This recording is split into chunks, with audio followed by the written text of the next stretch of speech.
Here's a great question. What is a delusion of grandeur? That person has delusions of grandeur. A delusion of grandeur is when you think that you're more than you actually are.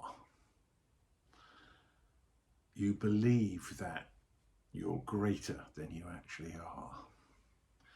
You believe that you've got some great significance in the scheme of things.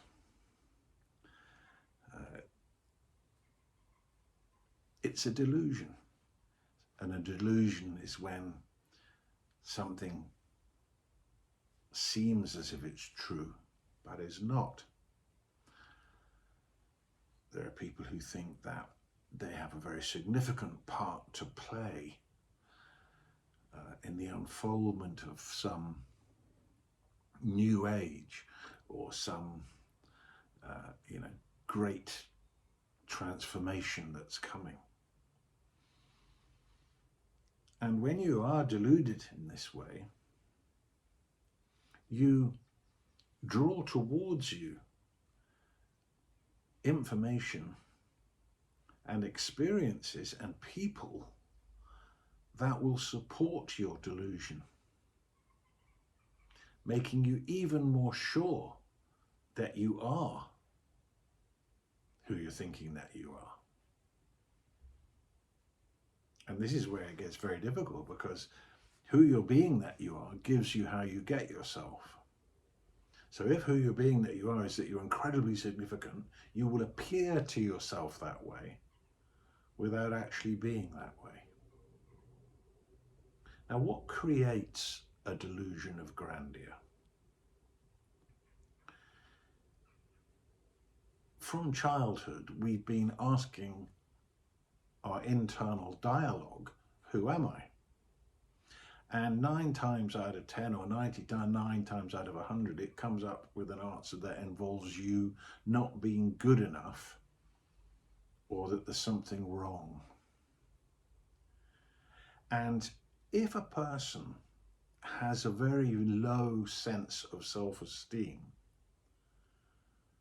they think, maybe they're feeling shameful or guilty, or maybe traumatized and accepted ideas that came out of trauma in childhood about their worth, very low self-esteem, very low self-worth, then one of the ways that they'll deal with that is by creating its opposite, which is, I'm terribly special. On the one hand, you've got, I'm not good enough. And on the other hand, you've got, I'm incredibly special, out of which comes the delusion of being greater than you actually are. And so what happens is that the sense of being special, the sense of being greater than others, balances out this idea in the psychological mind that you're not good enough. And the two things are two ends of one psychological dynamic.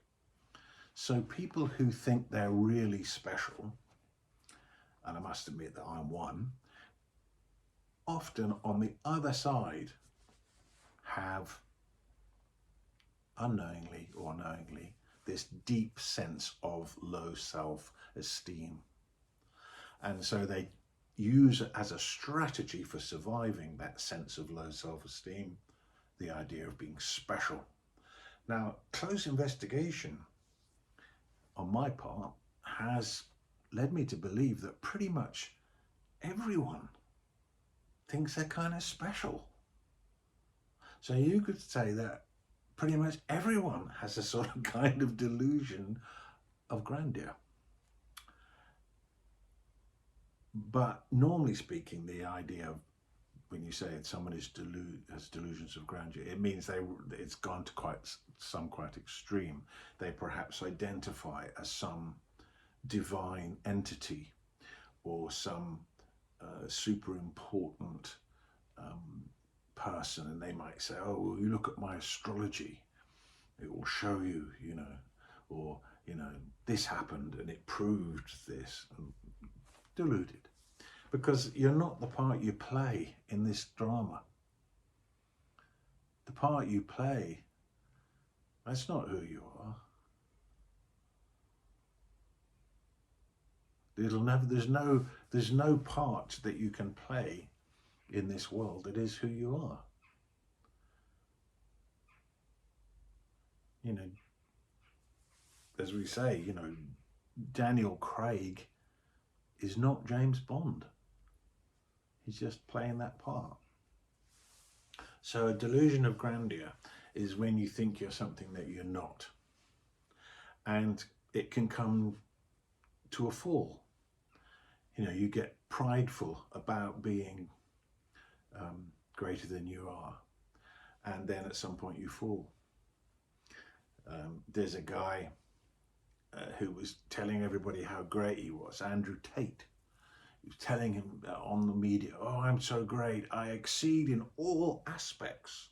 You know, when he was a kid, he'd won the chess, and he'd been a kickbox champion, and he'd got girls working on cam things, and he'd made a load of money, and he just felt he was better than everybody else, and he went around telling everybody that he was better than everybody else, and that they should be like him, and he got a lot of followers. And then, strangely enough, I sent him a text. I said, be careful, because pride comes before a fall. And of course, 2 days later, he was arrested, and he's in jail. So the outcome of a delusion of grandeur is not favourable. But once you're over it, then you realise something amazing. And this is what happened to me. It's like I saw this dynamic of creating myself as very special in order to balance out not being good enough. And then I realised that that dynamic collapsed because it was seen. But then I realised amazingly that what I'd been drawing on to create myself as special was true. It was true that there was something, you know, I did have a wonderful gift. But the problem was that I'd used it not for the purpose that it was intended, but to salvage and balance my psychological self. So I never really got the fullness of it until I stopped using it in that way. And now there it is. It's a beautiful gift that I can draw upon. And I reckon myself to be not special now, but unique. There's no one else like me. No one sees as I see. No one feels as I feel. No one has ever walked my path. No one ever will walk my path through this experience of life. I'm unique. When you identify as special, or you suffer under the delusion of grandeur, it's a lonely place because you're better than everybody else. So everything is a threat. Every interaction with people is a threat to that. So you tend to isolate. And then the delusion even gets stronger.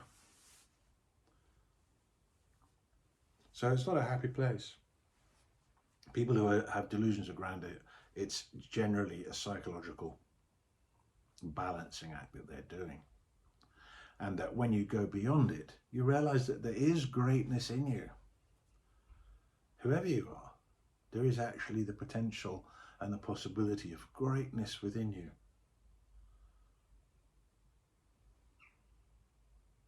And greatness isn't necessarily about doing something. Greatness is a place to be. You know, for some people, being truly great may just being sensitive enough to say something nice to someone in a supermarket. Or being great may be developing some incredible thing that saves everybody. It's not so much doing, it's more about a place you come from, where your ego isn't there, where your false identity isn't there, where you're not identifying as the part that you play. Delusions of grandeur. Having a very high idea of yourself. And to do that, of course, you have to ignore all the qualities that are not so great and just focus on the ones that are so great and then exaggerate them.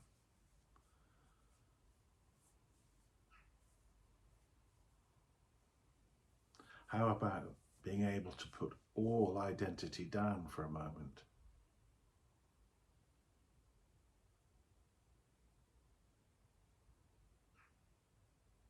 What happens then?